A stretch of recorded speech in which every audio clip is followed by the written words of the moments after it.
Warahmatullahi wabarakatuh. Hari ini kita lanjutkan materi tentang sistem gerak pada manusia, yaitu pembahasan tentang otot dan kelainan pada sistem gerak manusia. Pertama, kita akan bahas otot dulu ya. Otot itu kan alat gerak aktif yang membantu rangka supaya bisa bergerak ya dalam aktivitas kehidupan manusia.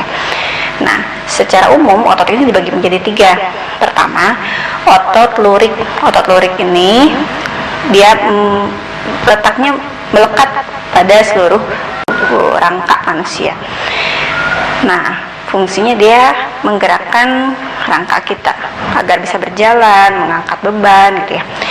Yang kedua adalah otot jantung. Dari namanya kita sudah bisa tahu di mana letaknya, yaitu di organ jantung. Otot jantung ini dia membantu jantung untuk bisa berdetak, memompa darah ke seluruh tubuh. Yang terakhir adalah otot polos. Otot polos ini terletak pada organ dalam kita, terutama pada organ pencernaan dan organ pengeluaran. Organ pencernaan seperti lambung ya. Jadi kalau kamu merasa lambung kamu sedang bergerak mengaduk-aduk makanan, maka dia sedang bergerak dibantu oleh otot polos. Atau sistem pembuangan kamu ya bisa mengeluarkan kotoran itu dibantu oleh otot polos.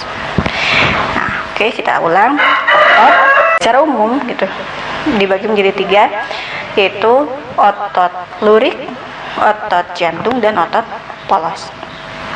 Selanjutnya, otot ini memiliki cara kerja masing-masing. Nah, ada dua cara kerja otot. Pertama, otot dia melakukan gerak secara sadar. Ya. Contohnya otot lurik. Otot lurik yang menempel pada rangka kita, dia bekerja secara sadar atas perintah kita, ya pada saat sadar. Jadi ketika kita berjalan, mengangkat beban. Nah, kedua, otot bisa juga bekerja dengan cara tak sadar, yaitu yang dilakukan oleh otot jantung dan otot polos. Otot jantung kita, dia bisa berdegup terus-menerus tanpa kita perintah. Tanpa kita perintah secara sadar maksudnya gitu ya. Jadi ketika kita sedang tidur atau sedang pingsan sekalipun, otot jantung masih tetap bergerak ya. Begitupun otot polos gitu. Jadi otot berdasarkan cara kerjanya ada dua, yaitu otot yang bekerja secara sadar seperti otot lurik, dan otot yang bekerja secara tak sadar seperti otot jantung dan otot polos. Selanjutnya ada macam-macam gerak yang terjadi pada otot. Pertama, ada gerak kontraksi ya, gerak kontraksi. Kedua, gerak relaksasi. Gerak kontraksi itu adalah gerakan otot ketika memendek ya. Jadi kayak otot bisep, ketika kita melipat siku kita, maka dia akan berkontraksi atau memendek. Nah, ketika kita memanjangkan lagi, meluruskan tangan kita, maka otot bisep akan berelaksasi atau memanjang kembali. Ini otot bisep yang ada di atas. Selanjutnya ada beberapa macam tujuan kerja otot. Pertama, ada otot yang bekerja secara antagonis ya. Antagonis itu artinya otot bekerja secara bersamaan tapi berlawanan caranya. Nah, seperti yang dilakukan otot pada lengan kita ya. Jadi dalam lengan kita itu ada otot bisep yang atas sama otot tricep yang bawah. Otot bisep ini ketika kita melipat lengan kita, maka dia akan berkontraksi atau memendek. Secara bersamaan otot tricep yang di bawah itu akan memanjang. Jadi mereka melakukan gerak ya, tapi tujuannya berbeda. Jadi yang satu berkontraksi, yang satu lagi berelaksasi, maka disebut otot antagonis. Nah, ada juga otot sinergis. Otot sinergis adalah otot yang bekerja secara bersamaan dan arahnya pun sama ya, tujuannya sama. Nah, di mana contohnya yaitu otot yang melekat pada tulang-tulang rusuk kita. Jadi saat kita melakukan pernapasan, menarik napas dan membuang napas, otot rusuk ini ketika yang satu berelaksasi, yang lainnya pun akan berelaksasi. Oke, itu dia tentang otot ya, pembahasan tentang otot. Jadi otot itu dibedakan secara umum ada 3, ada otot lurik, otot jantung, dan otot polos. Nah, selanjutnya cara kerja otot itu ada 2, ada yang bekerja secara sadar, ada yang bekerja secara tak sadar. Lalu gerak otot itu ada 2, ada gerak kontraksi, memendek, dan gerak relaksasi atau memanjang. Lalu otot juga memiliki tujuan kerjanya, dia dibedakan menjadi otot antagonis dan otot sinergis. Kalau yang antagonis ini mereka bekerja secara bersamaan tapi berlawanan arah atau berlawanan tujuan. Yang kedua, otot sinergis yaitu otot yang melakukan kerjasama pada saat bersamaan dan tujuannya sama, arahnya sama. Oke, selanjutnya kita akan membahas tentang gangguan yang terjadi pada sistem gerak atau kelainan-kelainan yang terjadi pada sistem gerak. Anggota sistem gerak itu ada rangka, sendi, dan otot ya. Pertama kita bahas dulu gangguan yang terjadi pada pada organ rangka atau tulang. Ya, kita bahas dulu penyakit pada rangka atau tulang yang terjadi karena kesalahan cara duduk atau berdiri. Jadi ini juga akan menimbulkan penyakit atau gangguan. Pertama adalah lordosis ya. Sebenarnya ada 3, lordosis, kifosis, dan skoliosis. Nah ini sebetulnya penyakitnya sama, cuman bentuknya yang beda. Jadi lordosis, kifosis, dan skoliosis adalah penyakit yang terjadi pada tulang belakang. Jadi ada terjadi pembengkokan tulang belakang. Kalau lordosis itu adalah pembengkokan tulang belakang tapi ke arah depan.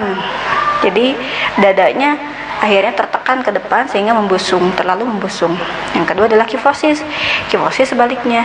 Jadi pembengkokan yang terjadi pada tulang belakang tapi ke arah belakang, jadi membungkuk ya.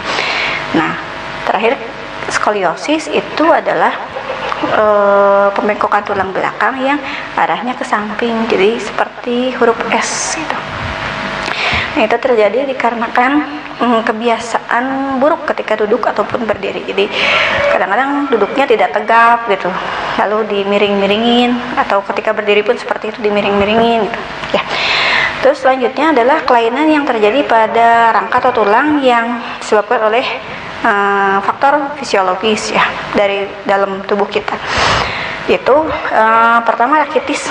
Rakitis itu kelainan pada tulang yang bentuknya menjadi biasanya terjadi pada kaki ya, tulang kaki. Bentuknya nanti bisa jadi letter X kakinya itu atau O gitu. Jadi bengkoknya jadi X, jadi huruf X atau jadi huruf O. Nah, itu dia rakitis. Selanjutnya adalah mikrosefalus. Mikrosefalus ini adalah pengecilan tulang, jadi pertumbuhan tulangnya terhambat. Akhirnya tulangnya terus-terusan kecil gitu, tidak berkembang. Oke, selanjutnya adalah osteoporosis. Nah, ini mungkin yang sering kita dengar ya, yaitu pengapuran atau pengeroposan tulang yang terjadi pada tulang. Selanjutnya gangguan rangka yang terjadi dikarenakan faktor luar, bisa jadi karena kecelakaan atau jatuh ya. Nah, yang pertama adalah pergeseran tulang, yang kedua adalah patah tulang ya. Itu dia penyakit yang terjadi pada atau kelainan yang terjadi pada sistem rangka, pada organ rangka. Kedua yang terjadi pada sendi ya.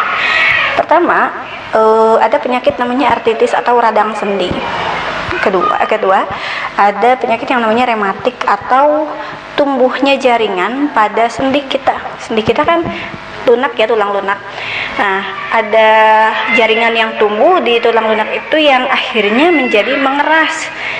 Nah, jadi si sendi itu tidak bisa digerakkan gitu. Dia kaku, jadi mengeras. Itu dia rematik. Selanjutnya adalah dislokasi atau pergeseran sendi. Jadi bisa ketika kita terjatuh gitu, lalu menyebabkan sendi kita bergeser tempatnya ya, atau kesleo gitu. Nah, terakhir adalah lepas lepas sendi dari ujung tulangnya. Jadi tulangnya lepas dari sendi misalnya karena kecelakaan gitu ya, atau terbentur. Oke, selanjutnya adalah gangguan yang terjadi pada otot. Yang pertama disebabkan karena organisme ya, atau bakteri, bisa virus gitu. Nah, yang pertama itu nama penyakitnya atau kelainannya tetanus ya. Tetanus itu adalah infeksi bakteri tetani yang menyerang pada otot. Jadi otot kita terinfeksi bakteri sehingga kejang. Pertama tetanus. Kedua atrofi otot atau pengecilan otot. Jadi ototnya menjadi mengecil. Terus terakhir adalah penyakit atau gangguan yang terjadi pada otot karena aktivitas yang tidak normal. Bisa kram otot itu kan karena aktivitasnya yang tidak normal atau terlalu berlebihan gitu ya. Terus yang kedua adalah atrofi. Atrofi ini adalah lemes ototnya gitu, karena dia kurang digerakkan. Selanjutnya adalah kaku leher. Jadi ketika kita salah tidur gitu ya, salah tidur, posisi tidur gitu akan menyebabkan leher kita menjadi kaku. Nah, dari semua gangguan atau kelainan atau penyakit yang menyerang pada sistem gerak itu bisa kita cegah sebetulnya. Pertama, bisa kita cegah dengan cara melakukan gaya duduk atau ya cara duduk dan berdiri yang benar gitu. Jadi harus tegap, tidak boleh dibengkok-bengkokin, dibungkuk-bungkukin gitu ya. Kedua adalah berdiri, mengangkat beban dengan sewajarnya, jadi tidak terlalu berat juga nggak males-malesan banget gitu. Selanjutnya adalah membiasakan aktivitas olahraga, lalu membiasakan aktivitas berjemur ya untuk mendapatkan vitamin D yang dibutuhkan oleh tulang terutama dan sendi. Selanjutnya adalah kita mengkonsumsi makanan-makanan yang bergizi. Nah, udah selesai pembahasan tentang sistem gerak pada manusia. Jadi silakan kalian kerjakan tugas selanjutnya, yaitu mengerjakan uji kompetensi. Assalamualaikum warahmatullahi wabarakatuh. Terima kasih ya sudah nonton video kami. Jangan lupa like, komen, dan share video-video kami. Jazakumullah khairan.